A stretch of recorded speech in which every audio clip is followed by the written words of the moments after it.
maalin wanaagsan saaxiib waliba maqsad sheekada horyaal socdo oo kooxaha heerka labaad laga soo qaadayo heerka koowaadna lagu darayo waxay ka dhacaysaa Soomaaliya Premier League xarunta qisooyinka iyo mucjisooyinka la yaabka leh ee kubadda cagta adduunka meesha ay ka dhacaan wax walba oo habeenkii lagu riyoodo soo baxina keenan ku geeya halkan sidee wax u dhaceen aan kaaga sheekeeyo ma ogtahay in ilman dhaqaale tiro badan uga baxay inay imaato horyaalka heerka koowaad ee dalka Soomaaliya muxuu ka faa'iiday isaga xiriirkan ku meel gaarka ah in ilman uu keeno horyaalka heerka koowaad qorshaha iyo ujeedada ugu dambeysay arrintan laga leeyahay samaxay tahay muuqaalkan like inoo saar si share garay waxay kula tahayna qaybta hoose ee commentiga inoogu la soo wadaag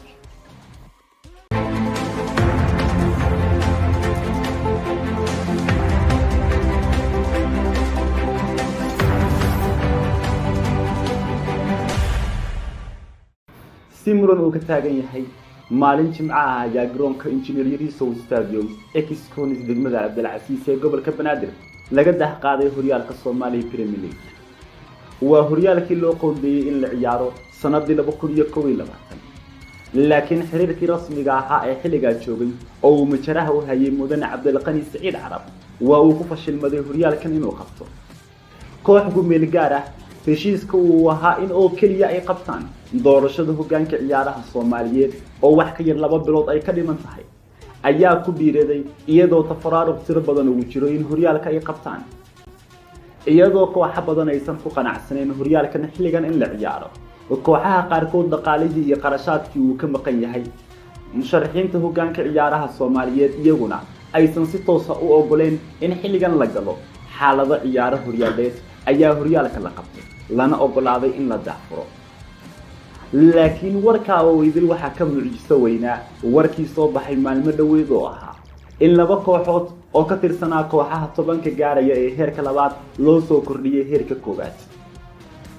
waxa laga dhigay sida markaas la sheegay 10 kooxood kuwa laba lagu daro oo ay xisaabtu noqoto 12 kooxood kooxaha ciyaaraya Soomaaliya Premier League dadka kubadda cagta Soomaaliya sida aadka ah u daawada arrintan la yaab ayay ku noqotay kuwa aan wax badan ka ogeynna way ku qosleen arrintan laakiin saaxiibo badan oo aan ka mid ahay oo xog dhowr ah u haya arrintan si aadahmaysan ula yaabin arrintan iyo dhicisteeda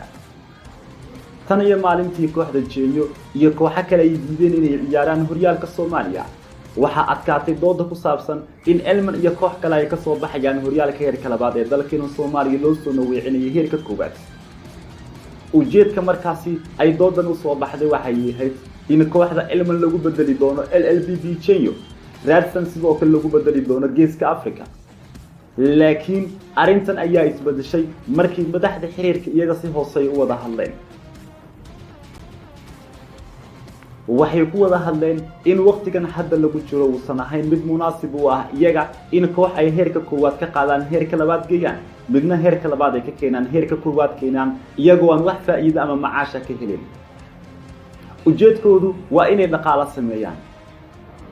ila hoosoo aynu ku kalsoonaan karno xogtoodana aynu si aad ah u aaminayno ayaa inoo xaqiijiyay lacag kor u dhaafaysa $11,000 Mareykan ah in ay ku qaadatay kooxda kubadda cagta ee Elman inay u soo laabato horyaalka heerka koowaad ee dalkeena Soomaaliya ma ahan $11,000 wax ka badan oo sharci ah lacagahan Elman ka baxay ma ahan kuwa dastuurku u qeexayo kooxda Elman dhaqaalaha ka baxay xiriirku ma ahan lacagahan uu qaatay iyaguna kuwa si sax ah loo ogolaan karaya ama iyaga ay xaq u lahaan karaan go'aankay soo saareen waa mid uu laali karo ama uu meesha ka saari karayo xiriir rasmi ah hadduu yimaado waana midkan 12 kooxood looga dhigayo kooxaha 10 ahaa ee horyaalka Soomaaliya ciyaarayay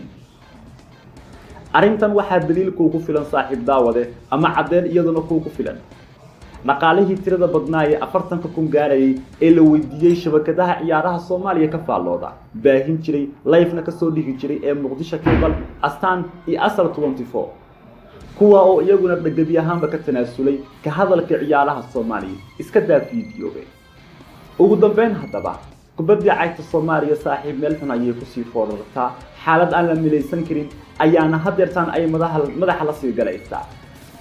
saaxiibada qaar ayaa ku kaftamaya in haddii ay soo baxaan kooxo kale oo wata qarash tiro badan iyaguna ay dhici karayso in xitaa 20 kooxood la gaarsiiyo kooxaha horyaalka heerka koowaad maadaama rag lacag oo keliya diyaar u ah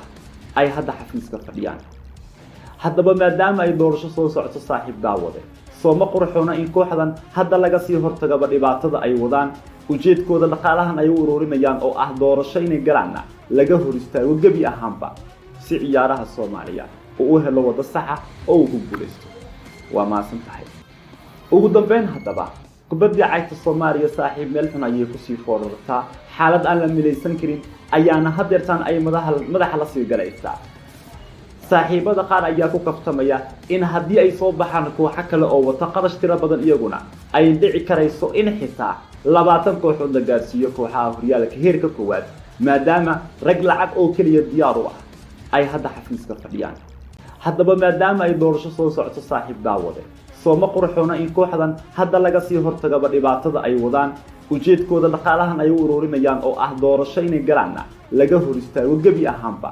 si ciyaaraha Soomaaliya uu u helo wada sax ah oo uu ku guuleysto. waa maasan tahay